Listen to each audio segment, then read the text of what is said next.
خوێنکارانی بەڕێز و خۆشەویست بەپێویستم زانی شتێکی گرنگتان بۆ باس بکەم ئەویش کە بەشەکانی قسەکردنە کە لە ڕسەدا چی بەکاردێن ئەو بەشانی کە لە ناو ڕسەیە بەکاردیان ڕسەی دووسە بێ هەشت بەشی سەرەکیمانەیە 8 parts of speech کە بەم شێوەی خوارەوەیە.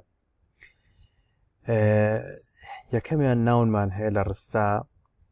ناون هەمیشە شتێکی زۆر گرنگە لە ڕستەیە ئیتر ئاخۆت ئەو ناوە ناوی کەس بێت، ناوی شت بێت، ناوی شوێن بێت، ئەو ناوی بیرۆکەیەک بێت کەواتە ئەڵێن is a name of a person, thing, place or idea. ئەمە ناوی ئەم شتانە ئەگرێتەوە لە ڕستەدا. بۆ نمونە teacher یان baker یان lawyer یان doctor یان student یان worker یان cook یان بۆ نمونە biologist، یعنی ئەمانە ناوی کەسن. ئەڵێ mountain یاخود river یاخود lake ئەمانە ناوی بۆ نمونە ناوی شاخ، ناوی ڕووبار، یان پۆل ناوی کەس، یان ئالان، کاوە، باگیۆ، یان ستی ناوی شار، ناوی هەموو شارەکان.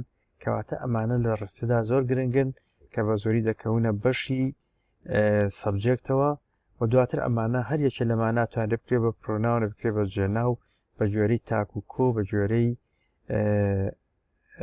عاقڵی و غێر عاقلەکان واتە ناوی کەس یان ناوی شت ئەبن بە he و she و it و they و we you یعنی کۆمەڵ جێناوی تر. دوای ئەوە conjunctionمانەیە. conjunction it joins words, ideas or phrases in a sentence. یعنی چ شتێک لە ناو ڕستە conjunction بەستەر چی ئەبەسێ بەیەکەوە وشە و بیرۆکە و دەستەواژە لە ناو ڕستەدا بەسێتەوە بێکەوە. بۆ نمونە ئەم conjunctionانەمانەیە but, and, nor, because, therefore کۆمەڵی تریشمانەیە بەڵام ئەمانە وەکو نمونە لێرە باسی ئەەکەین. بۆ نمونە کاتێک ئەڵێ I'm going to school but by bus. بۆ نمونە لە but by bus و I'm going to school بەسۆ بەیەکەوە. یاخود ئەڵێ I like to eat banana, juice and ناوی میوەیەکی تر. یعنی ئەمانە هەمووی ئەبن بە بەسەر بەیەکەوە. دوای ئەو prepositionمانە. preposition شتێکی زۆر گرنگە لە ناو ڕستەدا. کۆمەڵ لە prepositionمانەیە بە تایبەت prepositionی time، prepositionی place، prepositionی movement کە ئەمانە بۆ خوێندکاری پۆلی 12 بە تایبەتی لە ئیمتیحانە کە لە یونیتی یەکی سەنڕایزی 12 ئەی خوێنن. it is used before a noun لە پێش ناون بەکاردێن یان لە پێش pronoun بەکاردێن یاخود لە پێش gerund بەکاردێن پێش ing to show place بۆ پیشاندانی شوێنێک یان بۆ پیشاندانی کات یان بۆ پیشاندانی ئاراستەیەک. بۆ نمونە کەڵم examples in ئەتوانرێت بۆ preposition وەکو prepositionێک بۆ کات بەکاربێ و بۆ شوێنیش بەکاربێ. on بە هەمان شێوە ئەتوانرێت بۆ کات بەکاربێ و بۆ شوێنیش بەکاربێ. at بە هەمان شێوە ئەتوانرێت بۆ کات بەکاربێ و بۆ شوێن بەکاربێ. کەواتە بە گوێرەی ڕستەکە بەکارهێنانەکانیان ئەگۆڕێت. دوای ئەدڤێربمانە. ئەدڤێرب واتە ئاوڵفەرمان. ئاوڵفەرمان it describes a verb, an adjective or another adverb. واتە ئەتوانرێت بە تایبەتی ئەدڤێرب ئەتوانرێت دیسکرایبی ڤێرب بکات.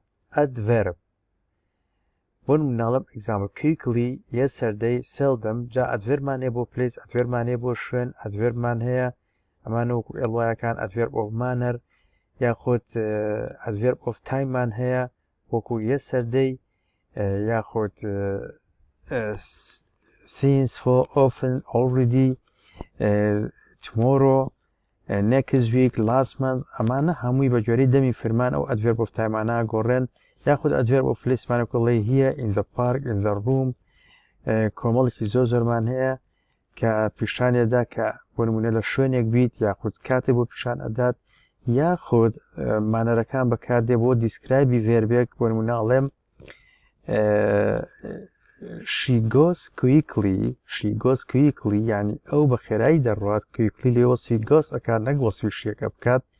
یاخود ئەڵێم she speaks beautifully یعنی ئەو بە جوانی قسە دەکات کەواتە وەسفی قسەکردنەکەی پێ دەکرێت.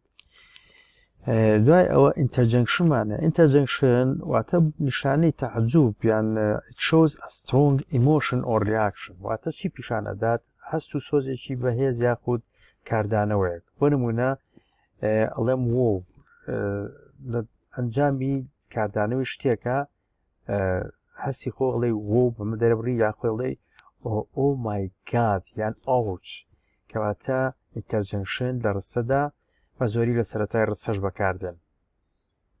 verb it shows an action or state of being واتە لە ناو ڕستەیە ئەمە زۆر گرنگە کار واتە فەرمان بۆ نمونە هەموو فەرمانەکان jump, write, read, think, listen, pray, wash, are, is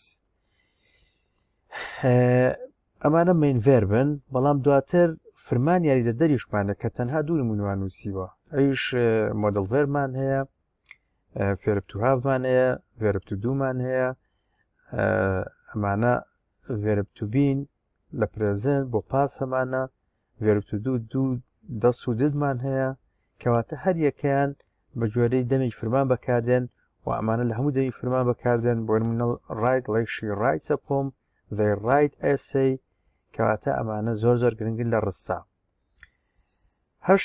بەشی هەشتم و کۆتایی adjectiveمان واتە ئاوەڵ now it describes a noun or a pronoun لە ڕستەدا بۆ نمونە لە سەرەتای ڕستە ناوێک یان پرۆناونێکە هەیە جێناوێکە هەیە adjective وەصفی ئەکات examples happy, prayerful, honest, red, sweet, 1, 3 بۆ نمونە کاتێکە بمانێ ئەڵێم she's honest she is honest واتە ئەم honestە وەصفی she ئەکاتەوە نەک وەصفی verb کا لە ڕستە یاخود ئەڵێم happy she is happy they are happy واتە ئەوان happy نەک وەصفی verb بکات بە هیوای سوود بینین لێ و ئینشاءڵڵا کاتێکی خۆش بۆ هەموو لایەکتان